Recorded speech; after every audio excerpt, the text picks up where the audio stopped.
unsurpassed, telecast. It's the 10 items or less podcast. What's up, everybody? Welcome to another episode of 10 Items or Less. I'm your host, Justin Smith. As you can see, it's Christmas time here in the Smith household, and we have a special treat for you this Christmas because what we're going to do is we have a holiday episode of all the clips from previous episodes that were so good, but they didn't quite make it into the episode. We're going into the vault on this one. Some of my personal favorites are in this right here. I'm so excited to get to show this to you. I hope you have an amazing holiday season and you get to spend time with people that you love. Merry Christmas, happy holidays, and we'll see you next week.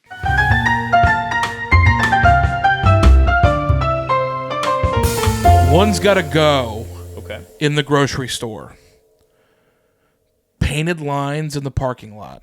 Ooh. Cart return in the parking lot. Employee checkout. Oh, so meaning there's only self-checkout? Yes. Yeah. Cart return. Yeah. Wow. Yeah. I go because we need the lines for parking. That already gets violated enough. Yeah. Cart return. Self-checkout's a pain, so we need employees. Right. But the cart return, they're humans and need jobs. Yes, there are also people that need jobs. That's what I was going to go with, but sure. Yeah, well, for your convenience, yeah, sure. I like people. Dude, I want people at my thing. Always. I always want people at my thing. I never want to do it, and because I'll mess it up, or I'll steal. Right. And then I feel bad, but then I'm like, I know this is a victory for people. I don't know. Right. Sorry, I didn't mean to put you in a weird place. No, but you're like, he was such a good host, and then all of a sudden, I was fighting for my life on camera. He's pro AI. But yeah, the cart return, it just seems so arbitrary anyway, where some people do it. And some people just leave it on that weird island around the tree. Right. Which, get rid of that. Yeah. Why do we need this triangle that people with lower cars bash their bumper into, and then other people upkick the cart and put it in there? Now there's even less space in the spot. Right. So, yeah, if I had to get rid of one, it would be the cart return. What would you go with? I don't know, man. It's just the cart return is like, I'm going to tell you something. When I park my car, I park my car near a cart return. Okay. That's my whole thing. Is like, listen, I'll walk from the back. I'll go all the way. Yeah. I'll walk a long ways, to get to the front door, and I'll walk a long ways back. But like, once I get the stuff in my car, I want it to be like I want it to be a NASCAR pit stop. I want it to put it in there, throw it in, and just be gone. I want to flee the scene. You know what I mean? Like that's what I want to do. And so not having a cart return just feels like, I got to go all the way back. Yeah. Take it to this, or just, because I can't just leave it. Right. Oh, I can't just, this is somebody else's problem. Yeah. Because I know on paper, no lines in the parking lot seems like it's everybody insane. For themselves. Yeah. It seems insane. It's anarchy. But I'll put it to you. Think about how full a parking lot is, and then everybody has a cart. Right. Think about how big those cart things get. Yeah. They take up a whole spot. Those are all gone. Those carts are just everywhere. Yeah. So I would say you would have less room in the parking lot because people are just lawless and letting it go. God, I get what you're saying, but it's like, have you ever seen an intersection where the light goes out and the madness that turns into? It's just the blinking red, and then some people don't know it's a stop, and then they're like, I went first, but I have a left, and blah, blah, blah. That type of anarchy is now going to be in the parking lot without lines. But here's where I say civility can come in. Okay.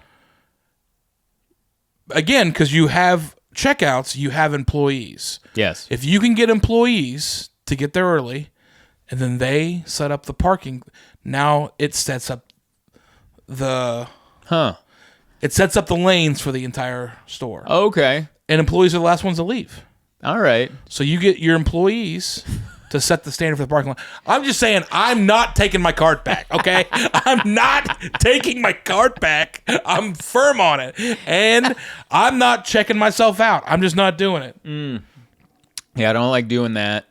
And that's an argument my wife and I have a lot, where she wants the best parking spot closest to the door. Yeah. And I'm like, get me...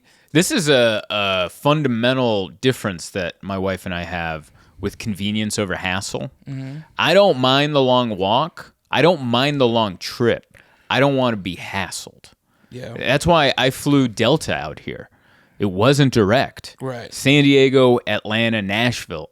You can fly. You hit three hubs? No, 2 hubs. 2 hubs. Yes, or 1 hub. Yeah. I flew from San Diego, right. Stopped in Atlanta, came to Nashville. You can fly direct on Southwest. Right. I don't like flying Southwest. Okay. I don't like I don't have status with them, so I got to be in the long check your luggage line. Right. I don't want to do that. I don't want to do the thing where I think they might have gotten rid of the boarding zones or whatever. Yeah. But I don't want to go through the hassle of not knowing where I'm going to sit, where I'm allowed to sit. Is there going to be overhead space? Do I have to put my thing underneath? You don't have a lounge? No lounge. I don't know what their snacks are going to be. They're going to do open mic comedy on the thing.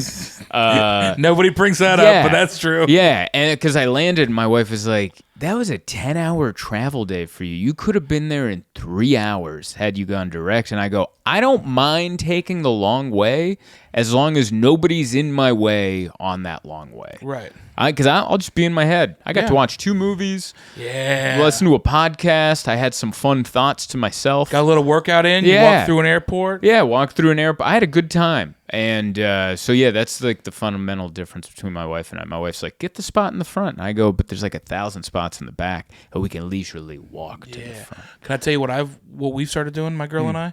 Because usually if we got to go to the store, it's like for 1 or 2 things. Yeah. What we started doing is, hey, you jump out, you go in, I'll circle, find the best parking spot. Okay. And then usually, by the time I find a close parking spot for her, she's coming out. Perfect. And so we do that at coffee shops. Yeah. Like good coffee shops. I go with no parking. Yeah. I go in, I'll circle, and then you come out with the goods, and it's like a bank robbery getaway car. Oh, I love that. Get in, and then we're... By the way, can we just talk about that? Like, why do you have, like, you have a great coffee shop. Yeah, how many people are we going to have here? Oh, we're going to have hundreds of people every day. How many parking spots do you think we need? I don't know, 2? 2 out front, and we got to fight with the thrift store next door. And then there's some kind of a weird record shop too, and then there's a clinic. There's a free clinic down the way. So it gets sketchy out there. We need 2 parking spots for everybody, right? And 1 toilet. Yeah. We're only selling a liquid that makes you go. 1 toilet, 50 people, 2 spots. I've never thought about that. That upsets me to no end. You just see people sweating, going, dude. I remember one time. Let me tell this story really quick. Yeah, go for it. I was on a cruise ship. I was working this cruise ship, and we had a turnaround day in Galveston, or a stop in whatever. I'm in Galveston, and they make you get off the ship. I'm not allowed to stay. I got to get off and go do my own thing.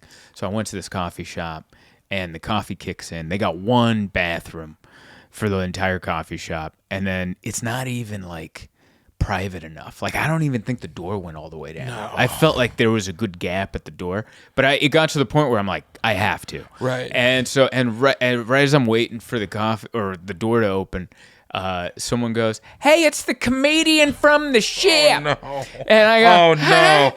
And then they're like, "We just loved your show." And then the door opens, and I got all this flop sweat, and I go, "Thank you." And I couldn't do it because I'm like, they just announced who I was, and they're gonna hear what I'm gonna do in there. So I ran, and then I found a bus station, and there was a guy.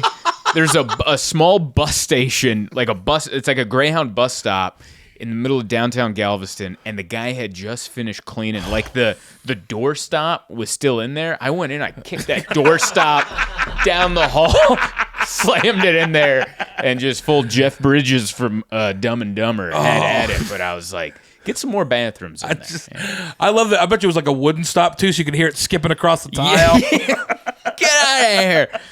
It was like a slap shot down to center ice. Yeah. So did you pass the guy that just cleaned it?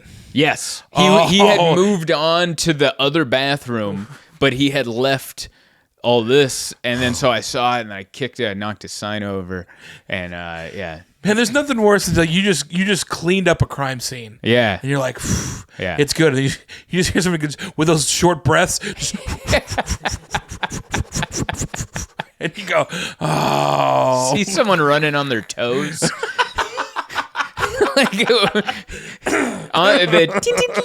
an old Looney Tunes cartoon. You're like, get out of that man's way. Get out of his way.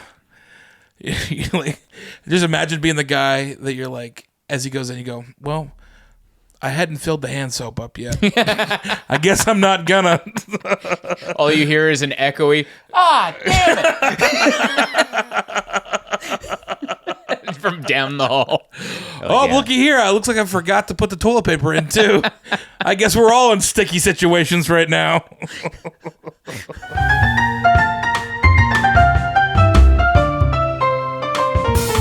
What is the coolest thing you've ever found underwater?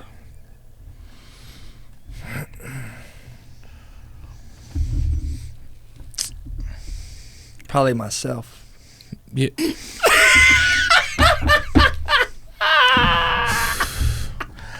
I'm gonna tell you something. That Creative Creek's getting real dry. It's getting real dry over here.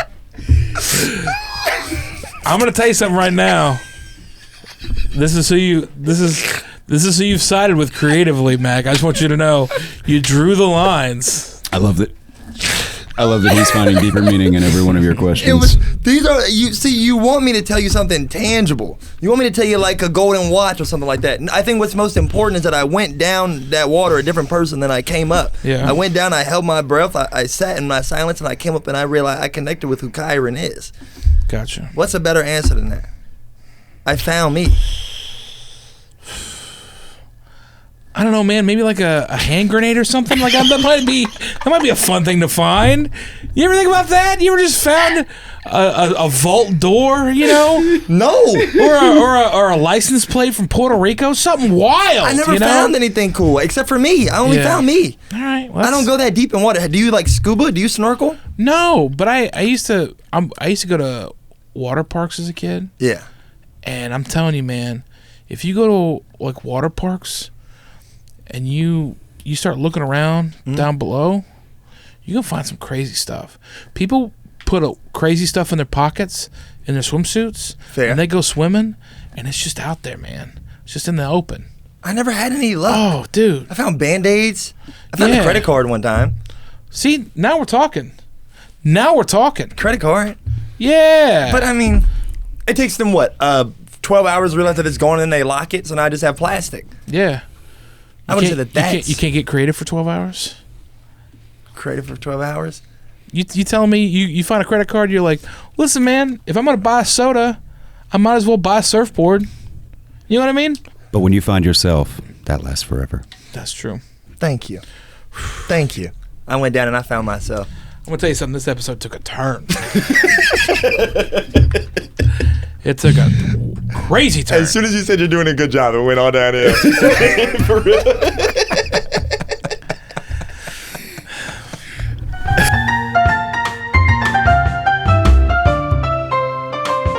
What is one topic, no matter how many docs or shows you see about it, when they make one, you watch it? What's the topic? I have so many. I get interested in so many weird things that I'm trying to think of what that. Because like what's I'm the always top of the list? I get weird into hobbies, and then I'm like, okay, what can I get obsessions, and then I'm like, what media can I find? And then you get some of my obsessions. I'm like, oh, it cuts off on this weird Tubi show. Like that's all the info I get about this. I do have one. Yeah. Anytime they do anything about somebody, could be Jesse, James, Billy the Kid. Anytime they do a show where they interview a guy that like in the 1970s claimed they were an outlaw, I watch any history shows on that. Like cowboy outlaws that they say are still alive. Kind of the Young Guns type. Interesting. Yeah. Those stories get me all caught up. So old West lore, but Yes. real. Yeah. Did you ever see Old Henry? No, I haven't. Dude. Sorry. It's a great. I need new things to watch. Old Henry is probably one of the most underrated Westerns that I've ever seen. It's very much like Is it I don't older think- set or is it a newer made movie? I mean, it's newer. It's a newer made movie, but it's very much kind of like I wouldn't. It's like are you like A24, like that type of movie? It's like a specific style, but it feels very much like that. But it is dude.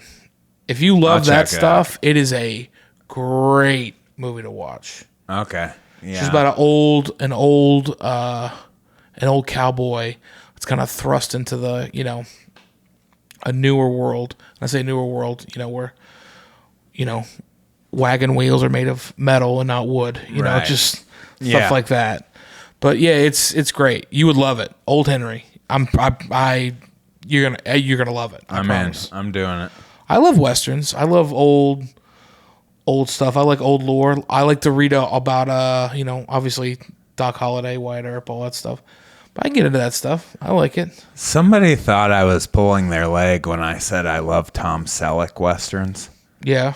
because he's in way more than people think. Oh. They only think it's Quigley Down Under. Yeah. But he's in like the Sackets, and I like some of the newer or like the '90s stars. I Yeah. like like a Robert Duvall or any of those guys in Right. any type of Western thing. I think you just have a type, is what it sounds yeah, like. truthfully, yeah.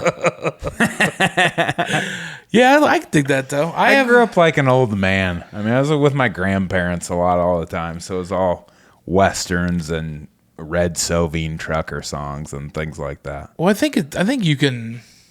There's movies that you grow up with that are always like it's with you all the time. Right.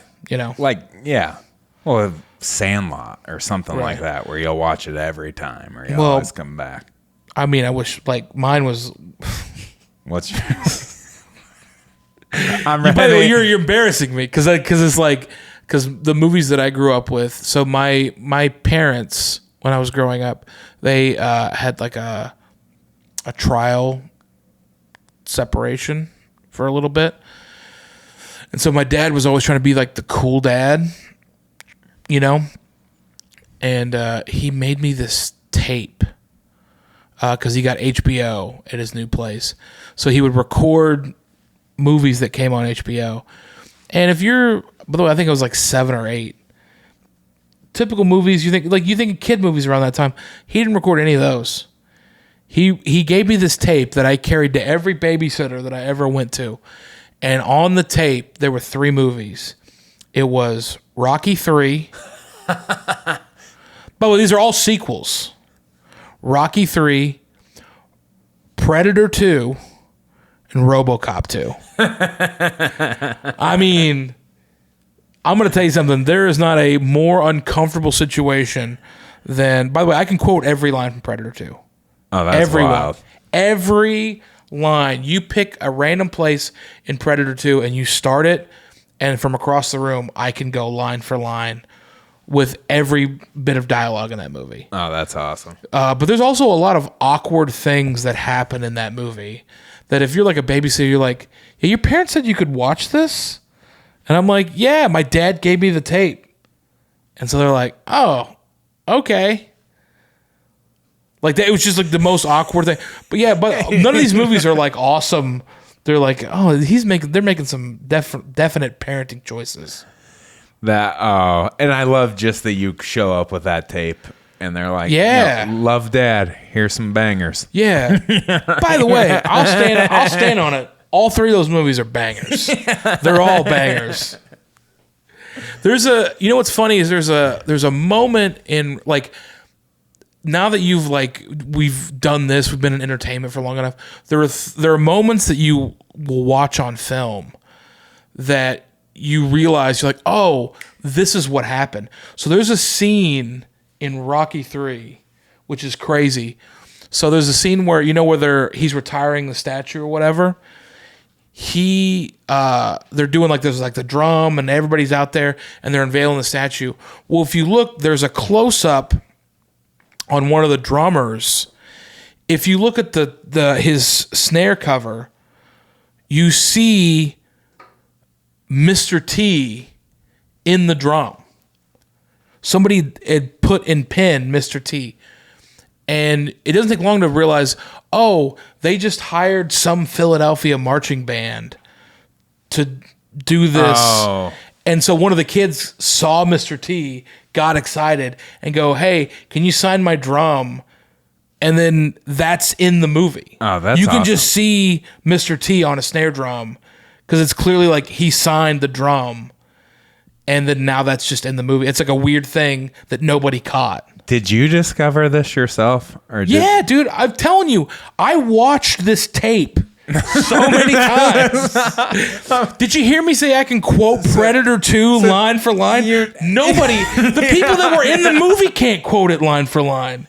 And they had to memorize the dialogue. See, we had exact opposites. My family was the lamest for movies. Like, we didn't watch, we were TV land and would like plug in the TV on Fridays to watch whatever was the precursor to Kirk Cameron movies. Like, faith-based. We were a very faith-based household. That's fun. So very square. Like, I was that kid in high school where there's a lot of classics I haven't seen. Right. That as an adult, people are like, you haven't seen it? Like, I'm like, no, I couldn't because they said whatever. It sounds like you have a better change it Yeah. household where it's like, you're watching something and something else comes on. You go, you better change that. Yeah. My mom was like that whenever like the Simpsons would come on, she was like, we're not having that in our house. And so whenever she would hear that music, the Simpsons, she'd be like, you better change that. From the other room, like even I got it turned down low. Like I'm like, dude, hopefully she can't hear. I just want to watch one episode of this show, or I try to sneak professional wrestling. I try to watch professional wrestling, and she's like, you better change that. She knew. I don't envy growing up in a household like that. It's not good.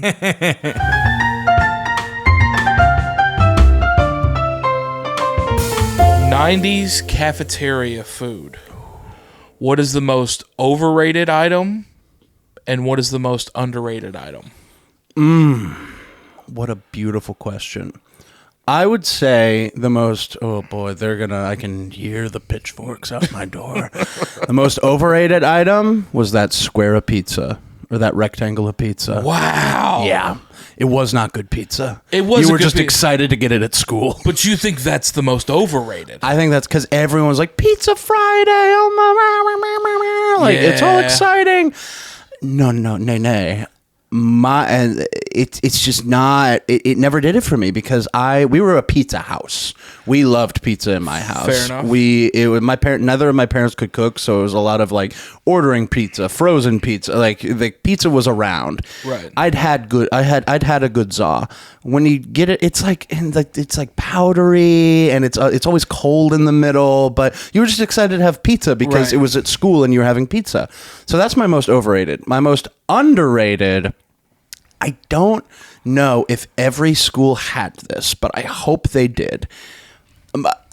Before I say this, my favorite was we had chicken patty day on Wednesdays, where it was like a little fried chicken patty Right. with mashed potatoes and gravy and a roll and like green beans. That was my favorite. So they meal didn't give of you the a week. sandwich. You just had like a. It was just a plain patty. It was a Missouri chicken parm. Yep, exactly. Literally that. Yeah, with milk.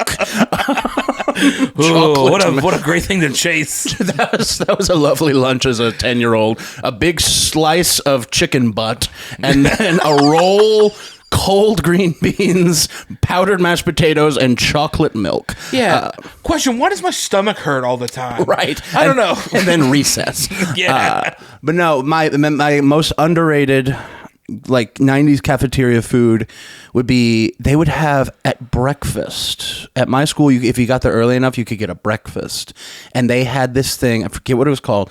It looked like a corn dog, but it was like made out of like pancake, like the breading was like a pancake with a sausage link in the middle, with a little bit of maple syrup on the side that you could dip it in. That I went cuckoo for Cocoa Puffs over that one. Can I tell you? I used to I used to not eat breakfast at school, and I would go for the pancake and the sausage. Yeah. The breakfast corn dog. Whatever that thing was, the breakfast corn dog. Yeah, that was a special time in my life. Oh my gosh, dude. Yeah. That is I mean, you took me back just a second. Hey. Because I mean, up until right now, I forgot about the sausage texture. corn. Yeah. I mean, just perfection. Yeah, it was special.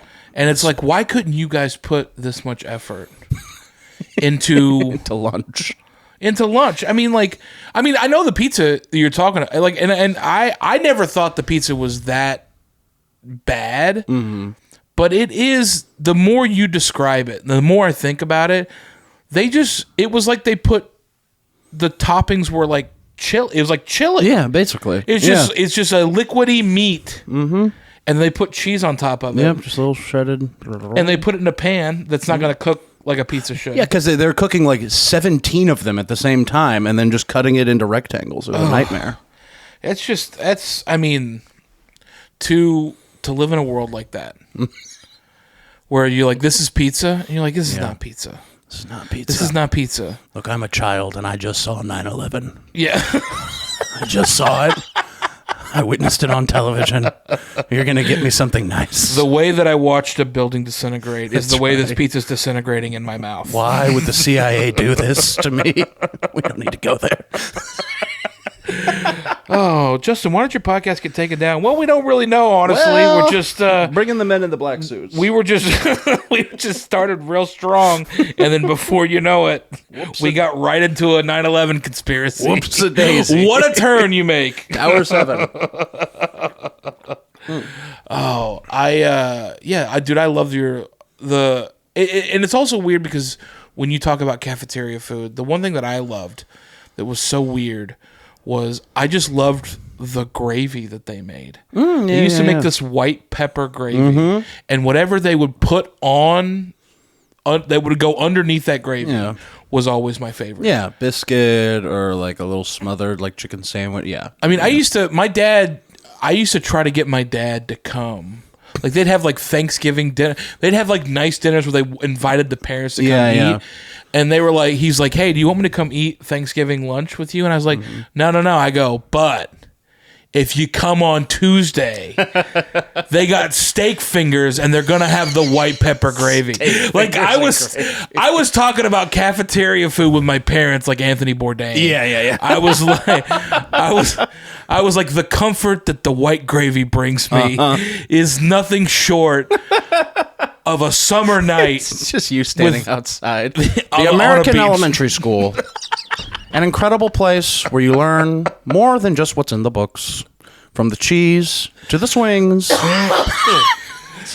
Oh my gosh. Have you seen Jonathan Kite's videos? Oh. Do you know Jonathan Kite? No. But I've seen if you're talking about the guy that does the impression? Costco. Yeah. Or he does like Chuck E. Cheese. Yes. Yeah. Dude, his Chuck E. Cheese one is so great. Yeah, he's a really funny comic. Do you know him? Mm-hmm. Yeah. Dude, if you just tell him from me, which, who am I? Hey, I just want you to know there's a fat fella in Tennessee. Yeah. It really digs what you're doing. I'm going to corner him in the Laugh Factory and be like, Justin, you barely know me. But I mean, that's so great. Yeah. God, it's gotta be weird being in LA and having, like, I feel like being like having that fame show up with like sitcom movie fame is like one thing. Yeah. But now you throw like social media fame on top of it. You're that guy. And you're like, oh. Yeah. It's like, you do this character. You're like, It's the one thing. You're a one thing guy because I have a very microscopic version of that, and it's I used to make these videos where I pretended to crash my car. And they went crazy viral, a lot of them, and I would have like teenagers come up to me at the gym like in LA and be like, hey, careful when you're leaving. I'd be like, what? They'd be like, don't crash. I go, oh, thanks, guys. Like, people think I just crash my car all the time. It is very funny to have them like your thing, but also be like to know who you are, but not be interested in you as a person. At all. Not one iota. They're just like, it's the idiot that... Like, you want a picture? And they go, no. For what? For what? You think, like, it's funny to be famous for something and then be like, that you're believed that you see them. Yeah. Or here's how you know you're not famous. Is if you imagine somebody talking about you. Like, somebody goes, dude, you remember that guy that crashed the car video? And they go, yeah. You go, dude, I saw him at the gym. If you know that the next question that person asks is not, is he nice? What's he like? Right. Then you know you're not famous. It doesn't yet. matter. You know what I mean? Dude, is he cool? Like, they never until you get that second question. Yeah. Who you are doesn't matter. Oh, yeah, because nobody cares. In my scenario, there's like, oh, so the car crash guy that was at the gym. Oh, that's cool. It was like, yeah, hey, could you let my sister go? Yeah. You know what I mean? Like, it's been 5 days. Oh my gosh, dude.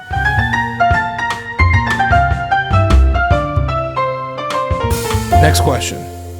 If you could go fishing with any movie character ever, who would it be?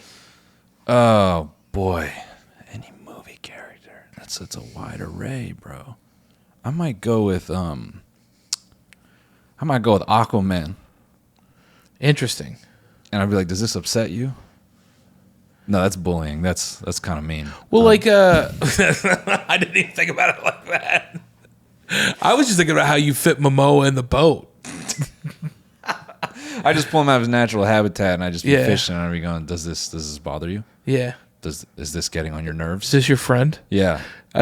What are they saying as I hook through their upper lip? Listen, up here where they can't breathe, I Yeah. can't hear them scream. Yeah.